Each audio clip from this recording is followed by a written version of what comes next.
Hey guys, welcome to the clubhouse. I'm Billy Jackson, and today's review is going to be on The Mandalorian Season 1, Episode 7. Whew! Man, this is what I'm talking about. This is the best Star Wars since Return of the Jedi, hands down. This is absolutely my favorite of the Mandalorian series so far, directed by Deborah Chow, who also did my previously favorite episode, episode 3, and this director is friggin' amazing. She is going to be doing the Obi-Wan series. That's going to be, she starts filming next year. I don't know if it's coming out next year or if it's coming out in 2021. We shall see. But I hope she's doing every episode of that series. So I'm very excited. After seeing what she's capable of, I'm very excited about this. But let's get to this episode. This is what I've been talking about.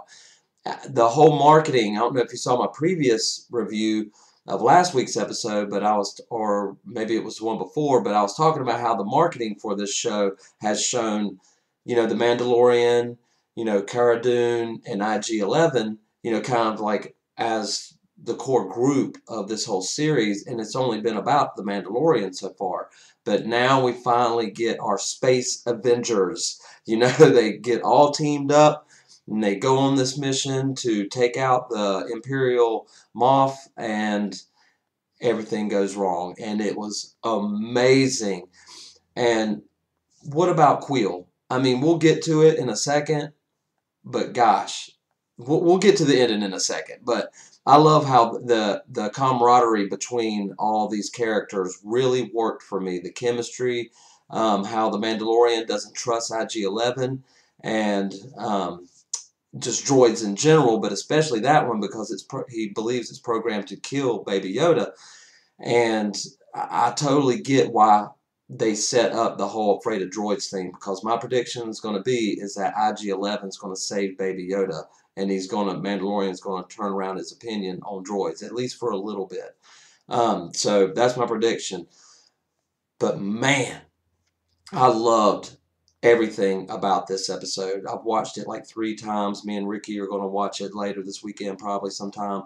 And I can't get enough of it because it's what I've wanted for the whole entire show. And, what about little Baby Yoda at the beginning?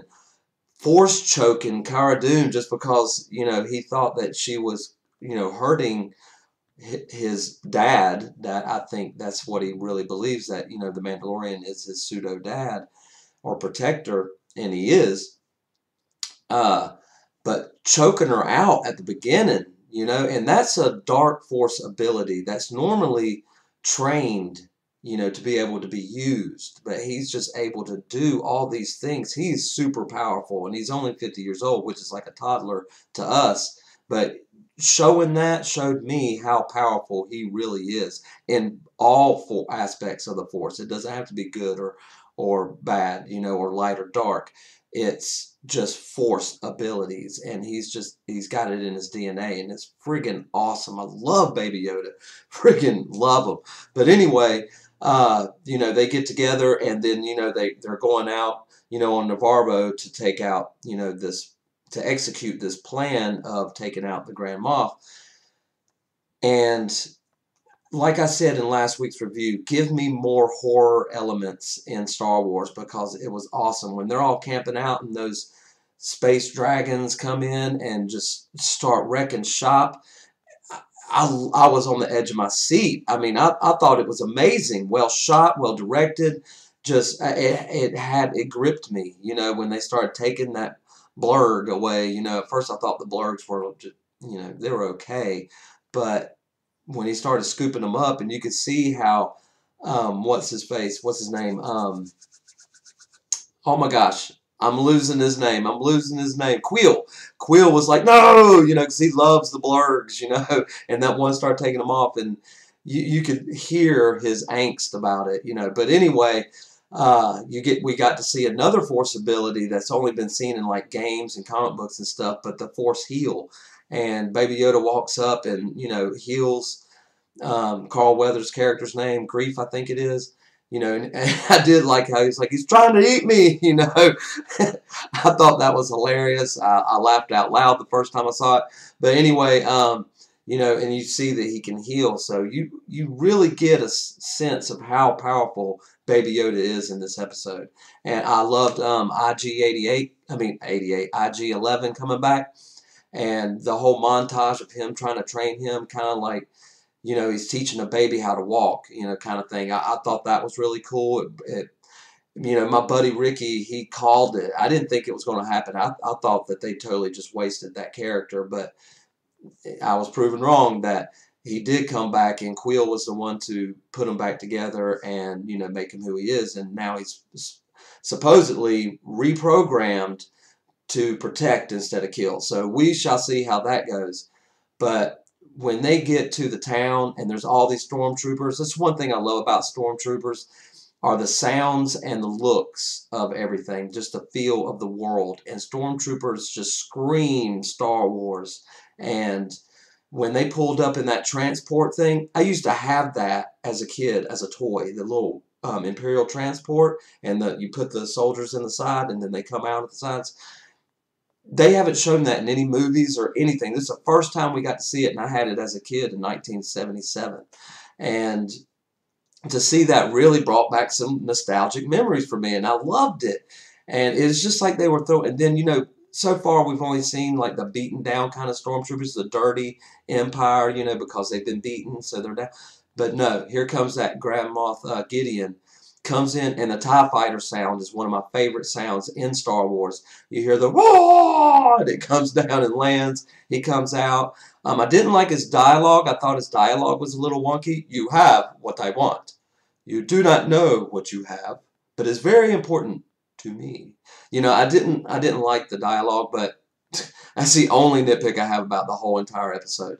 But anyway, you see the fresh, cleaned Empire, that you get the sense that they're still out there. They may be beaten down, but they're out there still, and they're still a powerful force, because the Death Troopers just start unloading on them in the little bar or wherever they are. I mean, they're shooting on their own troops. That's just how it shows you just how malevolent the Empire really is, that they don't even care about their own people. They just care about their goals and their mission, and they want that Baby Yoda, and they're going to get it. And man, when they came in on those speeder bikes. Another great thing that I love about Star Wars was the speeder bikes and the scout troopers that ride them, because they were the first unique. Well, I take that back. The snow stormtroopers were the next, kind of stormtroopers that we were introduced to. But the scout troopers were so cool, because they had that like little visor thing and the thing on the front. I just loved their look. And there was two of them just chilling, at the front gates. Gene code, give me that helmet for 20 credits. I thought all that stuff was really cool. And then they hump Quill down when he's just trying to get away with Baby Yoda. And you don't see it, but you see that they had gunned him down. And when that one comes in and just scoops up Baby Yoda and just takes off, I was just like, what is going on? I was just like, oh my God. I was just like on the edge of my seat the entire episode. And then it pans up to, showing Quill like smoke coming off his back, and he's just laying there, presumably dead. I believe IG-11 is going to come out and save him. That's my prediction. I have no clue. I hope he's not dead, because I love the character. Nick Nolte does the role beautifully. And anyway, so that's my thoughts on that. And just showing that, now the Mandalorian and Cara Dune are like trapped in this thing. It's just the two of them with like 100 soldiers out there. And what are they going to do? And the Grand Moff Gideon, such an imposing force. I love that actor. But anyway, he was awesome in Breaking Bad. It's one of my favorite roles of his. But I hope he does really well in this. Like I said, his dialogue was a little wonky, but I overall enjoyed, seeing him, just an imposing figure coming out. But anyway, how they're going to get out of it, we shall see. But guys, that's my thoughts on the episode. I can actually talk about this episode for another hour, because I loved every minute of it. Got the Rise of Skywalker coming up this weekend. I got a packed, busy schedule, so I'm only going to be able to see it on Sunday evening. So watch for my review coming Monday.